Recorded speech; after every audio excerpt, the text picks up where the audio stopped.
كتير اشتقت لك، وفي موضوع ضروري لازم نحكي فيه وكتير مهم وما بيتأجل. وأنا بدي أقول لك شي مهم كمان، بس بالأول أنت قولي لي لوين رايحة؟ مو قالوا لك لازم ترتاحي؟ في كتير شغلات لازم نحكي فيها أنا وياك. أنا كنت ناوية أقول لك إياها من فترة بس ما إجت الفرصة لهلأ. في شي عن جد كتير عم يضايقني وعم يزعجني. قولي لي، ما هي شو اللي صاير؟ رح أقول لك كل شي. بتوقع هديك الليلة إنه المرة اللي كانت ناوية تقتلني وتخانقت أنا وياها وجرحتها برقبتها بتكون الخالة شويتلانا. أنا شفت الجرح على رقبتها. ما هي شو هالاتهام الخطير؟ ما في عنا دليل على هذا الحكي، ما فينا نتهمها هيك. ليكي ما هي أنا ما فيني زيد على كلامك وأيد شكوكك، كمان شاكك بشويتلانا وعندي إحساس غريب تجاهها، بس ليش لا تعمل هيك؟ فكري بالقصة. أنا حاسة إنه في عندها سبب لتعادينا. بس ما هي شو السبب اللي بيخليها تعملنا أعداء؟ أنوراج، أنا متأكدة إنه في عندها شي ضدنا نحن الاثنين. طيب ماشي، بالأول قولي أنت لوين كنتي رايحة؟ على بيت شويتلانا. ليك أنا متأكدة إنه رح لاقي شي يثبت إنه معي حق وإنه إحساسي مانو غلط. من شان شو ما هي؟ أنت شو اللي صار لك؟ شو هالحكي اللي عم تحكيه؟ أنا بس عم حاول ريح راسي وأعرف الحقيقة. أنا حاسة إنه في شي شويتلانا عاملته ومخبيته عنا. أنوراج، يلا تعال معي.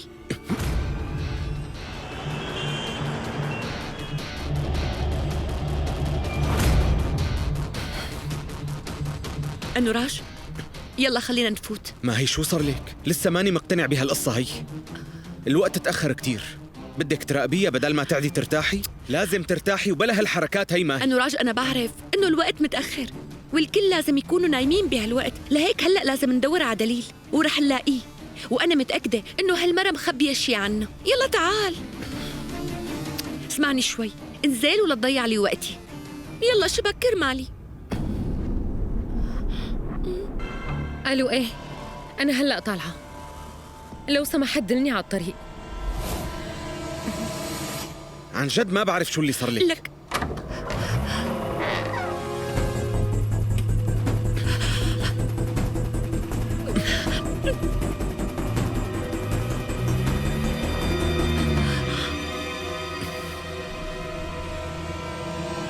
شو شفت؟ قلت لك من شوي إنه في شي عم يصير، أنا متأكدة. ما هي أنت تعبانة، ما في شي عم يصير أبداً. إذا ما عم يصير أي شي قلي لك ليش لابسة هذا اللبس وليش بهذا الوقت. يلا خلينا نلحقها. يلا.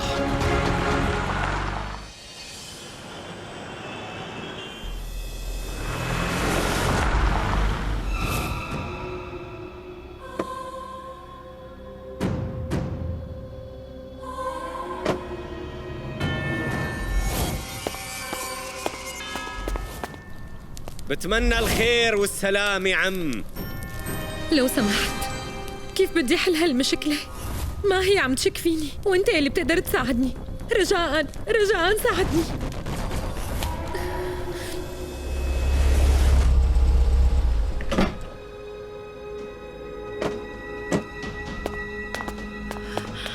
أنوراج، قلت لك إنه في شي معنا مزبوط، يلا نفوت لجوا.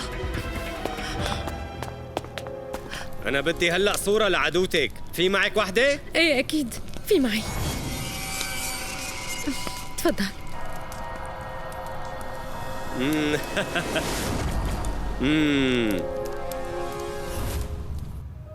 ما اسمعيني، خلينا نروح هالمكان مبين ما آمن. تعالي معي، اسمعي لو سمحت شوي.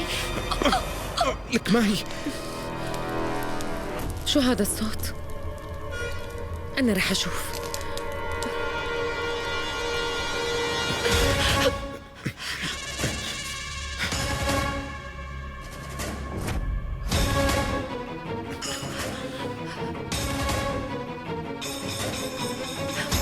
أحلى وقتي وقع تليفوني. أنوراج، كأنه الصوت إجا من هون.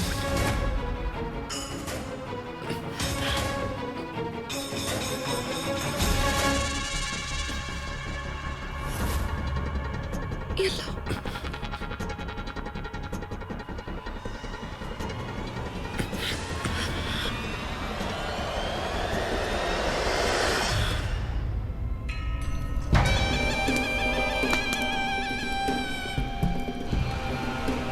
هاي البنت مبينة إنها مزعجة كتير، لهيك كل شيء لازم يتم بالوقت المناسب وبعدها رح تنجحي.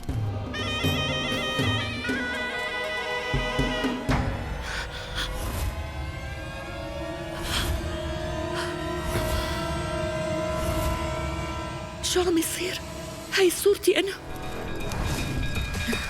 لازم تنتبهي منيح، هاي البنت خطيرة. أنا رح حاول ساعدك يا شويتلانا.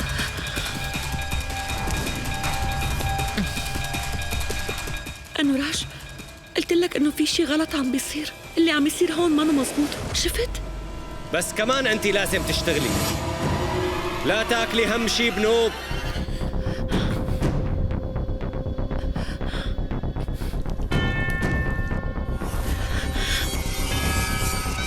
لو سمحت، لازم تعمل الشيء الضروري وتشتغل بسرعة، ما معي كتير وقت، لأنه بعد هالليلة وللأبد ما هي لازم.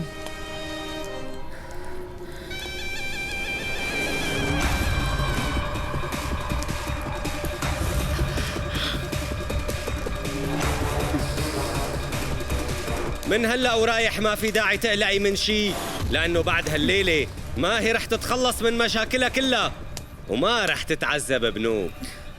هلأ هاد شو صار له؟ ليش عم يحكي هيك؟ أنا قلت لك شو تعملي لتنقذي حياة شخص ويقدر يتعافى، وكل هالشي نابع من قلبنا لإله.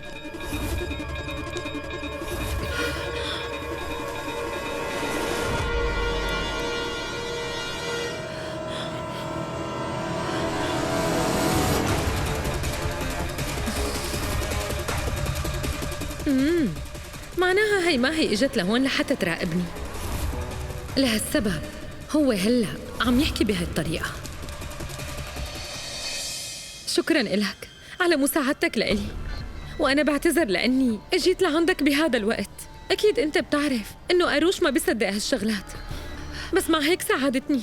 شكراً كتير إلك، بتمنى يزبط كل شيء. ليكي ماهي، لازم نطلع من هون، يلا.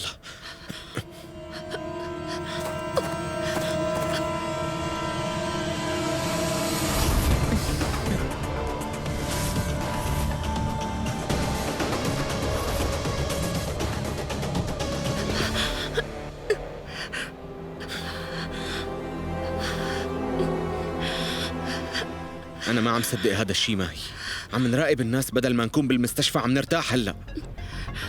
أنا قلت لك قبل يا ماهي، شكك ما في له أي أساس وما له أي سبب. صح أنا ما بحبها لهي المرة أبداً، بس الشك فيها غلط. ليكي ماهي أنا بعرف إنه هي عم تستغلك من شان مصلحتها، بس هذا اللي صار هنيك هو. لو سمحت اسمعني بس شوي. ليكي ماهي، أنا عملت مثل ما بدك. هلا أنت اسمعيني، امشي معي لو سمحتي. بس دقيقة. لا رجاء، تأخر الوقت، ما رح أسمع شي. بس اسمعني شوي. أنت ما رح تتحركي من هون، ماشي؟ رح أتصل بأمك وخبرها كل شي. شطورة، امشي.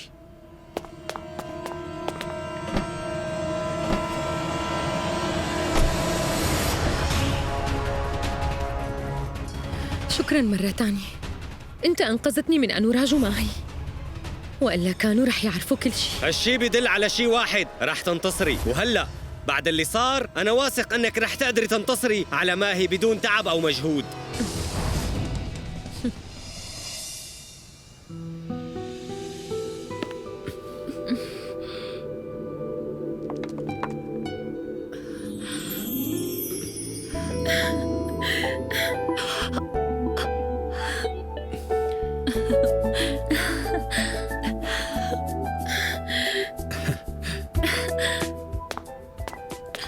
أخيراً إجيتي، أهلا مبسوطة وسهلا. بشوفتك. نورتي بيتك يا حبيبة قلبي.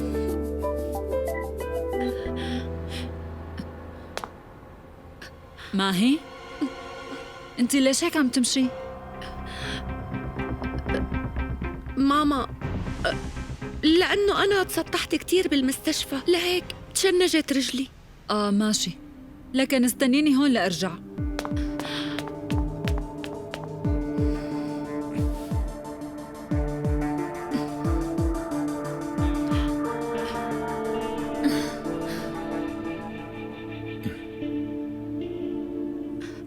ماما؟ يعني عن جد ما في داعي لهذا الشيء أبداً. استني شوي.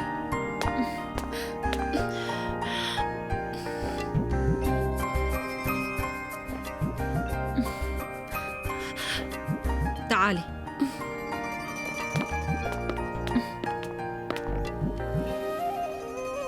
قولي لي لشوف شو بتاكلي؟ فطاير ورز منيح؟ سواتي؟ يلا تعالي معي. رايحة أجيب لكم مي. مين عم يدق لي؟ ما هي؟ ارتاحي شوي، راجع أنا.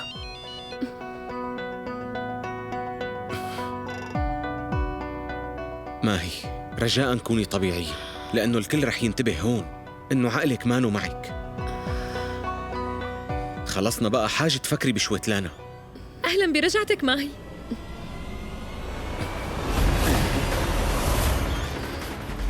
هلأ هي ليش إجت لهون؟ أكيد هذا الشيء جزء من خطتها.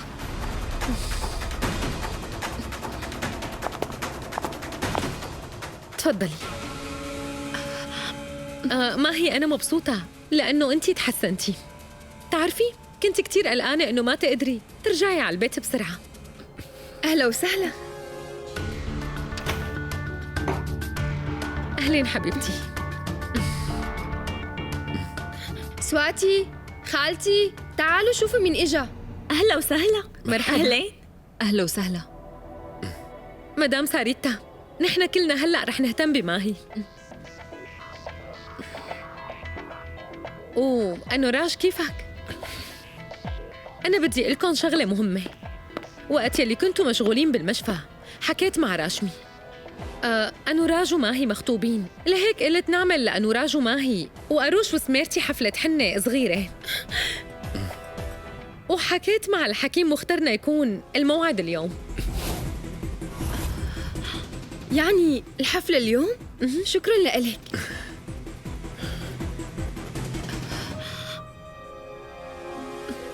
هي اليوم عم تتظاهر إنها لطيفة، على شو عم تخطط؟ وكمان العرس بكرة.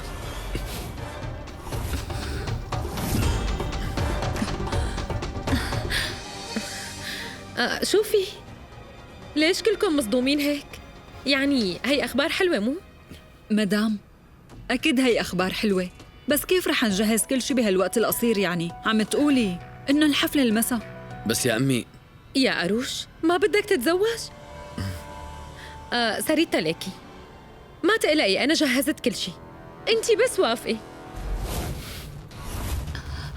في مناسبة مهمة بعد يومين ومن هون لحتى تنتهي صعب نلاقي موعد، لهيك نحن ليش لحتى نأجل؟ بما أنكم مصرين أنا ما رح أرفض أبداً. المدام شويتلانا معها حق، ماهي وأنوراج لازم يتزوجوا وبسرعة كمان، ما في داعي للتأجيل. شو يا حلوتي؟ كأنك مو مبسوطة؟ أو أنتي حاسة بشوية توتر؟ يا خالتي أنتي معك حق بهالحكي. خلونا نزوج ماهي وأنوراج بأسرع وقت مشان هالبنت تبطل تزعجني وتضايقني. شوفوا هلأ نحن رح ننبسط كتير بعرسكن، وخلونا نبلش تجهيز من اليوم. شو رأيكم؟ بتوقع إنه نحن ما لازم نستعجل كتير. ماهي شو قصتك؟ امبارح انت وأنوراج ما كنتوا عم تبعدوا عن بعض، واليوم عم نقلك انه عرسكن قريب وانت ما بدك هذا الزواج. بس أنا قصدي إنه ما في مشكلة إذا أجلنا كم شهر بس.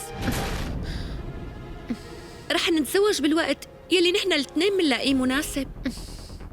ليكي خالتي نحن ما بدنا نضايقك بشي، رح ندبر أمورنا لحالنا. ماهي بنتي انت كتير عنيدة. ما هي انت خليكي ساكتة، كتير حلوة الفكرة. خالتي أنا جاهز لكل شيء.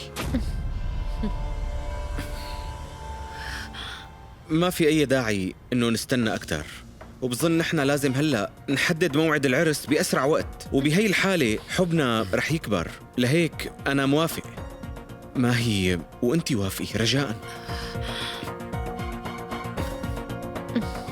ليكي كيف كلنا مبسوطين، انت بس وافقي وما في داعي تاكلي هم شي ابدا، نحن رح نهتم بكل شي.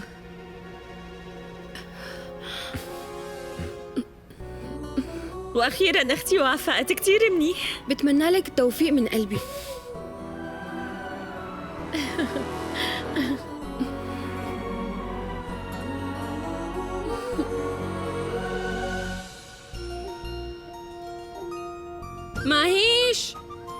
ماهيش تأكد إنه الإضاءة لازم يكون في ضوء بكل زاوية. يلا روح لشوف. وأنت لساتك واقف هون؟ ما أجى حدا من شركة التموين، وكمان الحلويات والخضرة والفواكه ما وصلت لهلأ. روح خلصني يلا، لسه في كتير شغل.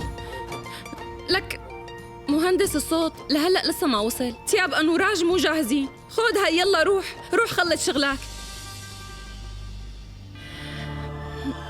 بهذا اليوم بنتي رح تطلع حلوة كتير، رح تكون أحلى عروس.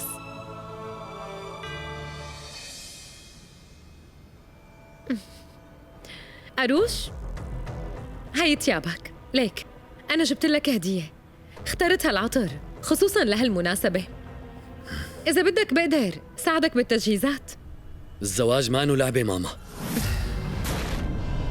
وما فيكي تجبريني اتزوج هالبنت. أروش، شو صاير معك؟ ما حدا بيقدر يجبرني على هالزواج. أنا حسمت قراري وما بدي اتزوج بنوب.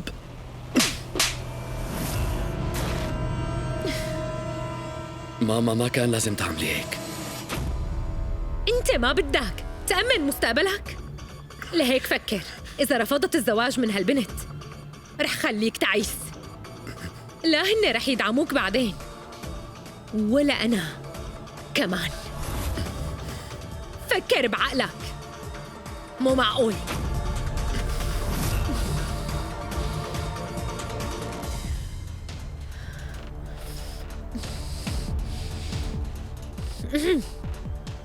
أروش، حاول إنه تفهم. ليك حاول تفهمني. أنا عم أعمل اللي عم أعمله مشان مصلحتك. ليك أنا دائماً بحط مصلحتك قدامي بكل قراراتي، بس انتبه إنك تخرب لي شي. تعرف كتير منيح إذا بتخليني أعصب وانزعج أنا وقتها بقتلك. جهز حالك.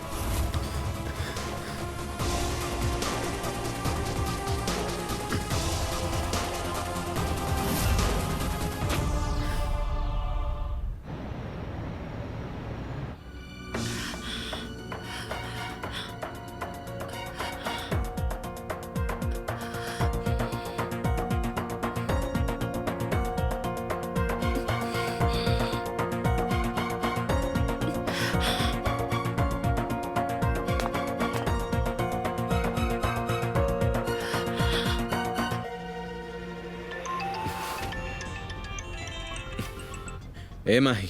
ألو أنوراج، بدي أحكي معك بموضوع. ليك بتمنى ما تفهمني غلط. أنا عن جد بدي أتزوجك، بس بظن إنه نحن استعجلنا كتير، وبتوقع إنه في شي معنا مزبوط. ما لازم نتزوج بهالسرعة الكبيرة. أنت شايف شويتلانا قديش مبسوطة بعرسنا. بظن إنه نحن لازم ننتبه أكتر. يعني بتوقع نواياها سيئة أنوراج. ماهي شو بدنا فيها وبنواياها؟ بدي أتزوجك بأسرع وقت. ليك اسمعيني منيح، خلينا نتزوج رجاءً. نحن رح نضل نواجه مشاكل بحياتنا، بس هلأ طالما نحن منوثق ببعض حبنا رح يضل قوي ولا شي رح يقدر يأذينا. ماهي ليكي رجاءً لا تقلقي، بس روقي. ايه خلينا نتزوج. يا أنوراج أنا حاسة إنه في شي رح يصير مو منيح. ليكي شبك ماهي؟ احكي معه قد ما بدك بعد ما تتزوجوا. لازم هلأ تصبري شوي، لأنه أنتوا الاثنين رح تشوفوا بعض وتملوا بعد الحفلة، لأنه ما عاد في وقت ولسه ما في شي جاهز بالمرة، وفي كتير ترتيبات لازم تنعمل. أخي معقول رح تلبس هذا القميص على الحفلة؟ ماهي شو بدي أقول لك، يمكن ما تكوني مبسوطة بهي الحفلة، بس هو لهلأ ما قرر شو بده يلبس. زوجك المستقبلي ما بيعرف يرقص وما حدا بيعرف شو رح يصير. طيب ماهي رح سكر التليفون هلأ، لازم ساعد أخي لحتى يجهز حاله. وكمان في شغلة، أنا رح خلي تليفونه معي حتى ما تحكوا مع بعض وتخدعونا، ماشي؟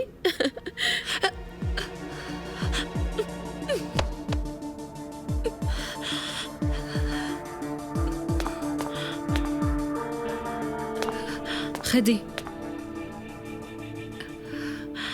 شو عم تعملي؟ اسرعي، ما جهزتي لهلا معقول؟ ماما لازم احكي معك شوي. نحن ما لازم نستعجل بالزواج، صح؟ ماما ماما أنا عندي كل شيء منحتاجه موجود عندي. ولكن هاد ملقط الشعر كتير حلو. ماما رجاء اسمعيني شوي. ليش مستعجلة على زواجي؟ بالمناسبة مو الدكتور قال انه لازم ارتاح شوي؟ عادي، ارتاحي. ليش نحن طلبنا منك تشتغلي شيء؟ نحن رح نجهز كل شيء. وليكي حكيت مع الدكتور وسألته عن وضعك وقال لي انه انت منيحة. كل يلي بدنا اياه منك تحضري المراسم وانك تركزي على العرس، فهمتي؟ بس ماما لا، انا نسيت اكوي تياب المدرب وجهز له اياهم. سواتي يلا تعالي معي، عنا كتير شغل لسه ونحن لازم نشتري هدايا لبيت حماها كمان. يلا تعالي معي، تعالي. لحظة ماما اسمعيني شوي.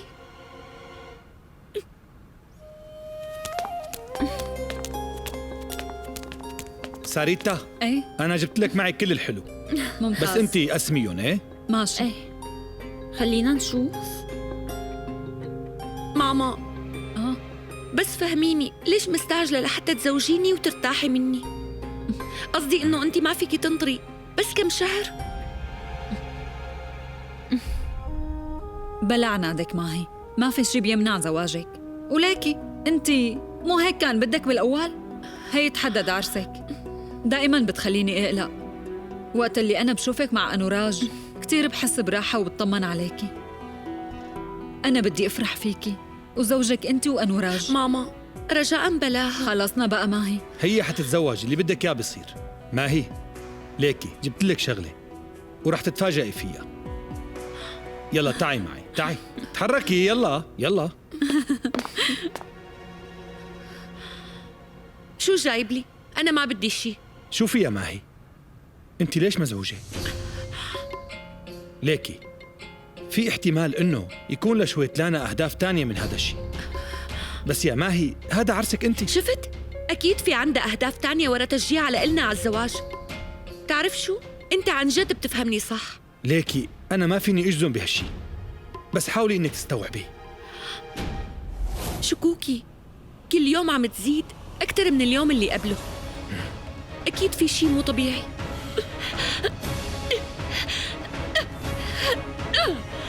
وبالحفلة كان في علامة على رقبتها، وهلأ بدها يانا نتزوج. أكيد في شي مخبيته. نحن كيف فينا نوثق بهالمرة؟ اسمعي، افضل طريقه لحتى نتعامل مع هذا الوضع انك تسايري، ورح نضل مراقبينها، واذا كانت ناويه تعمل اي شيء فاكيد رح نعرفه فورا. بس اذا رفضتي هذا الزواج اكيد الكل رح يوقف ضدك. ليكي ما هي اسمعيني، انا رح ضل عم راقبها، انت لا تاكلي هم شيء.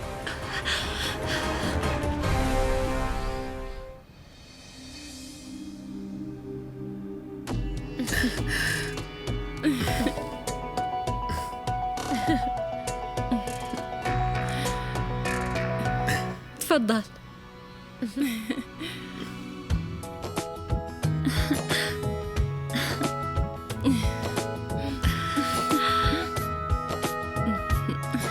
تفضلي.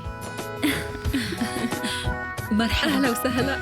مرحبا. تفضلوا ساعديني.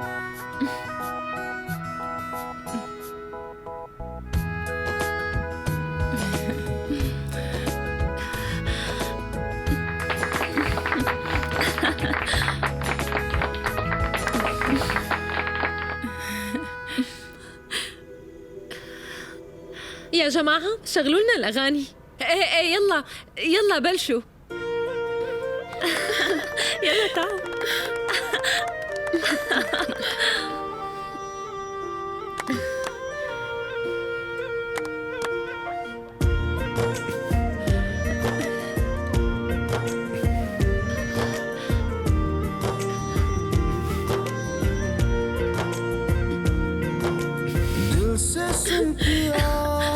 خلينا نروح لعنده فورا. ايه يلا.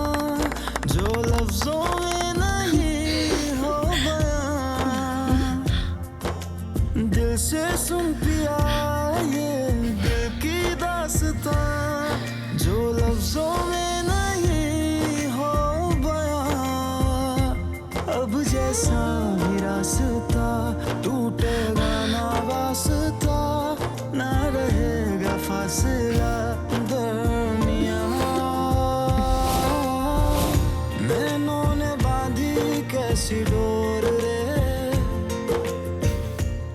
ماهي ما بقى بدي استنى، ما عاد فيني اتحمل.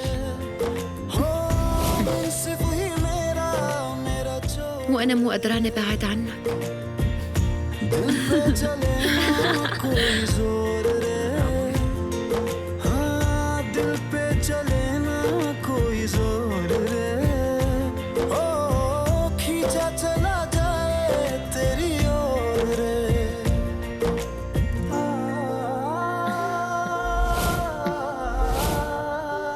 أخي الحلو، مبين إنك مستعجل على هذا الزواج.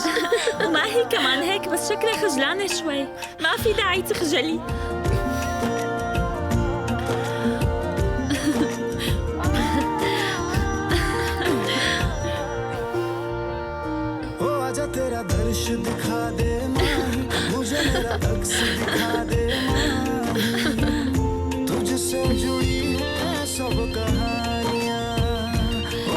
روح.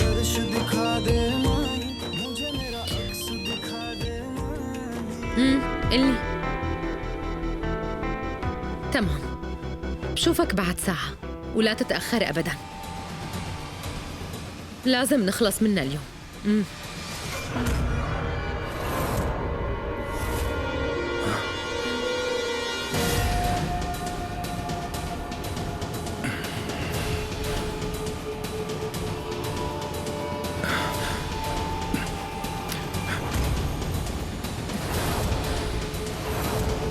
مو معقول.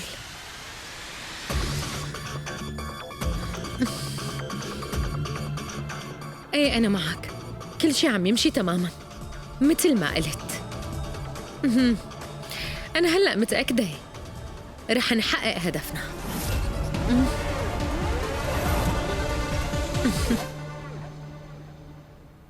شايف؟ ايه عن جد فرحت كثير من قلبي. يلا. لا أنا كثير مبسوط وأنا أكثر.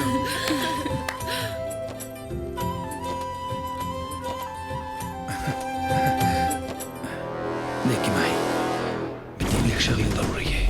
شويتلانا كانت عم تحكي على التليفون، لازم نتصرف. أنا رح ضل عم راقبها على طول، لا تخافي. أنا بعرف شو بدي ساوي. إيه؟ أهلين.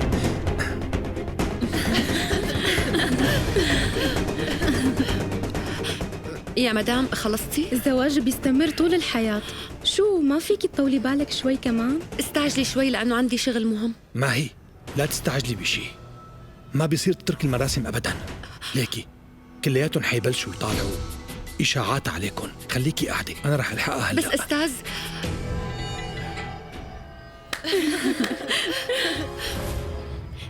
أستاذ، أنا ما فيني أتركك لحالك، أنا لازم أروح معك. ما هي، هلا وقت الحنة، ما فيكي تروحي أبداً. أنت خليكي. أستاذ، حتى ابننا لشويتلانا رح يتزوج وهي مانا هون. مثل ما قلت لك. أنا متأكدة إنه هي ما رح تروح على مكان إذا ما أنا رحت، والخطة رح تفشل. ما هي، أنت لازم تخبريهم عن حقيقة شويتلانا قبل ما يصير أي شيء. هي المرة مخادعة وأنت لازم تكشفيها قدام الكل. بس سميرتي بدها تتزوج كمان ومبسوطة، ما بدي خرب لها شيء. وبالمناسبة نحن لسه ما لقينا دليل ضدها، لهيك لازم شو اللي نستنى بدك شوي. تستنيه؟ طولي بالك معي.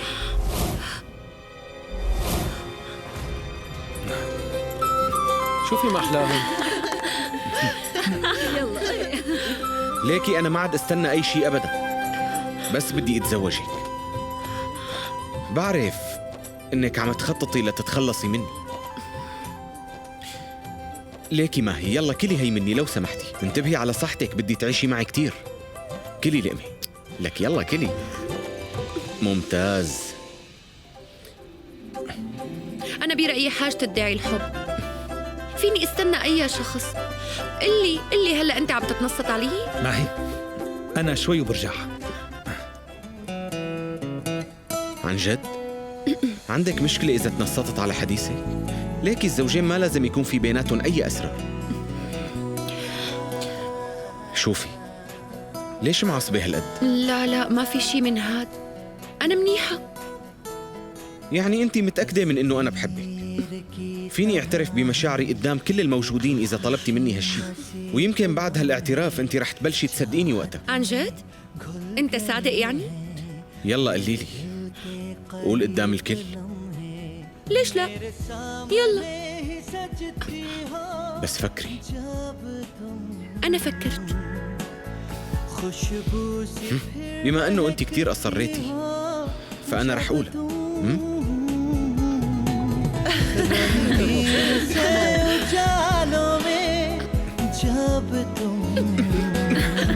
البنات مبسوطين كتير. شو هاد؟ انت هلا صرتي خطيبتي مزبوط؟ وقريبا رح نتزوج، يعني نحن رح نعيش سوا. طيب قلي شو رأيك؟ إني هلأ أحط لك الحنة على وشك.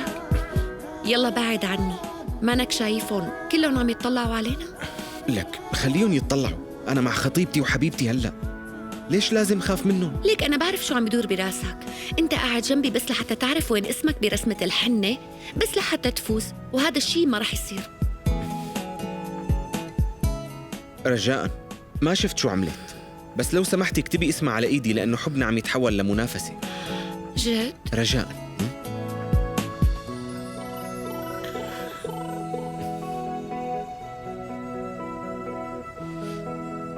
रातों के ख्वाब दिन की चादर में लपेट दूं लहरें تفضلي انتبهي منيح لأنه هذا اسمي، समंदर में लपेट दूं واسمعيني منيح، حاجة تضلي تتنافسي معي. जब तुम يلا तन्हाई में धड़कती हो जब तुम खामोशियों में हंसती हो जब तुम ما هي أنا ما رح أتركك أبدا،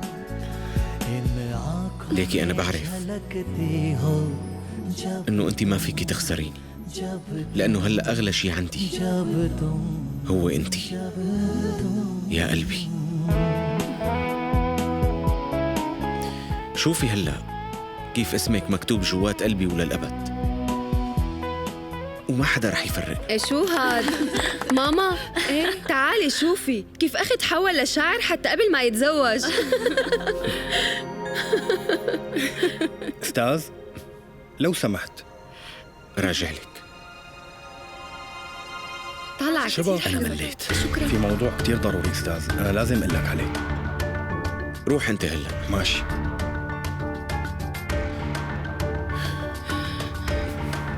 شوفي.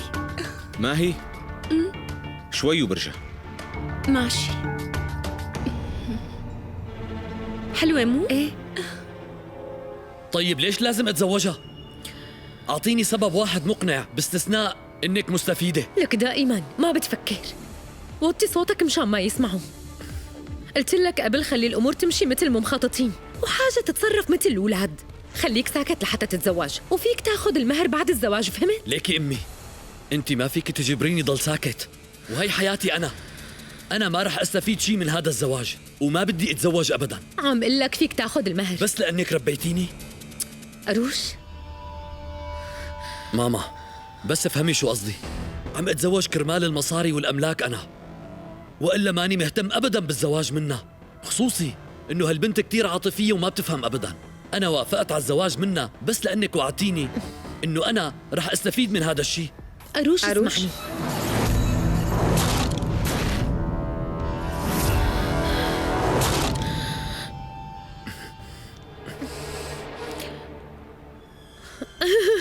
اسمع أروش، أنا بنتي أنتي طالعة كتير حلوة.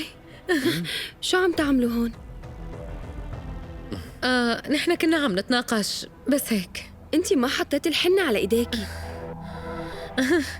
كلنا عم ندور عليكي، الكل متشوقين حتى يقابلوا أهل عريسي.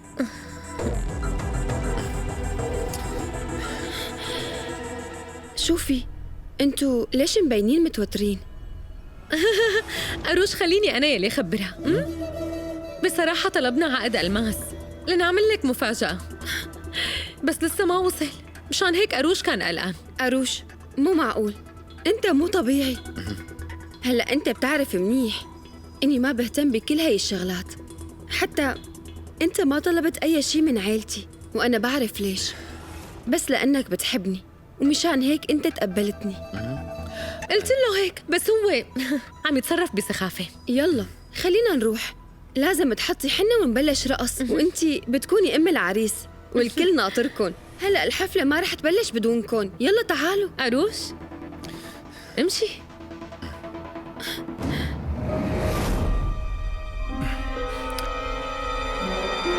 فهمتي شو لازم تعملي؟ فهمت. يلا ماشي. بعدوا عني. اتركوني بعدوا. اتركوني. خلص اتركوني. لك خلص ما بقى. بتعرفوا مين انا؟ انتوا ليش اجيتوا لهون؟ يعني هلا انتوا نسيتوا الاتفاق؟ لازم تضلوا بعاد لحتى نتزوج. شو اجيتوا من شان تاكلوا؟ جيت لانقذ حياة ابني. بعدوا اثنيناتكم، يلا اتركوني. انوراج، اجينا لانه حياتك بخطر. ليك لما نحن طلعنا من هون رحنا على الضيعة ووصل الحكيم على بيتنا وقال كلام ما فهمنا. لازم تعيد النظر بهالزواج. صورة ماهي شو عم تعمل معكن؟ هات. أول ما شاف صورة هالبنت ما حبها وقال لازم تفكر منيح بهالزواج. قال رح تتعبك كتير بحياتك. لأثبت لك هذا الحكي جيب صورتها معنا، لهيك لازم تبعد عن هالبنت فوراً وتقطع صلتك فيها وما تفكر تتزوجها. رح تتعب بحياتك. النوراج لسه ما تأخر الوقت ابني. الغي هذا الزواج فوراً. انت خلصتي هلا؟ خلصتي من هالحكي الفاضي هاد؟ هذا الحكي ما نو فاضي. حاول تفهم شو عم احكي ابني. انت وماهي رح تتعذبوا كتير بحياتكم. انت لازم تلغي هذا الزواج فوراً. خلص بكفي. إذا لسه بتحكي عن ماهي هيك أنا ابني صدقني أنا ما عندي شي ضدها وما عم احكي شي من عندي. اسمعوا، روحوا من هون قبل ما بلش اغلط بحقكم. روحوا بسرعة. استنى، أنا بكون أبوك. معقول أنت ما بتوثق بأبوك أبداً؟ ما بدي اسمعك، طلعوا من هون. رح تندم كتير على هذا اليوم، صدقني. بتشوف. بترجاك حاول تفهم شو عم نقول يا ابني. ما تأخر الوقت. اسمع يا ابني، عم تغلط غلطة كتير كبيرة يا نحن عم نحكي هيك لمصلحتك. اسمعني ولا تروح. ما فهمت هن ليش عم يحكوا بهي الطريقة عن ماهي.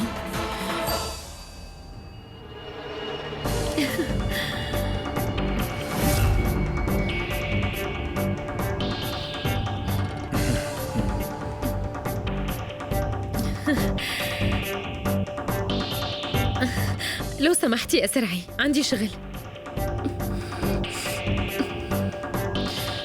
يلا.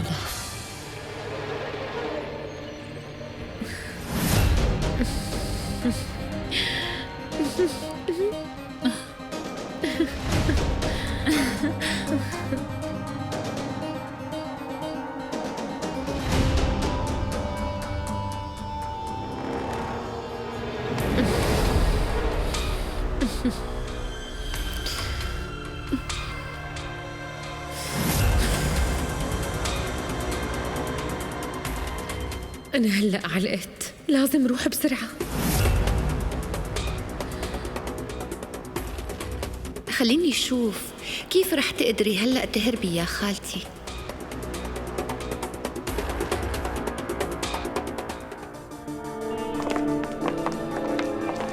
وقفوا.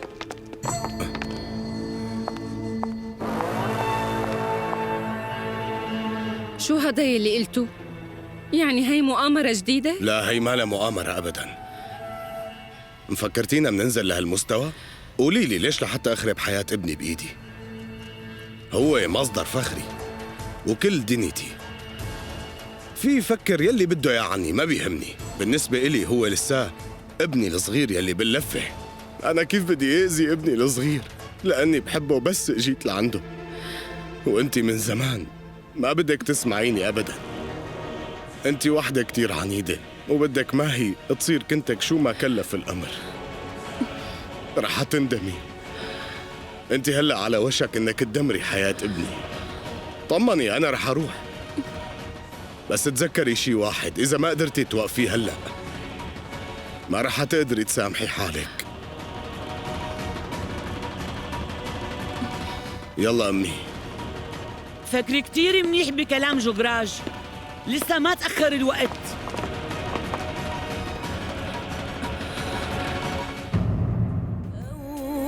وفائي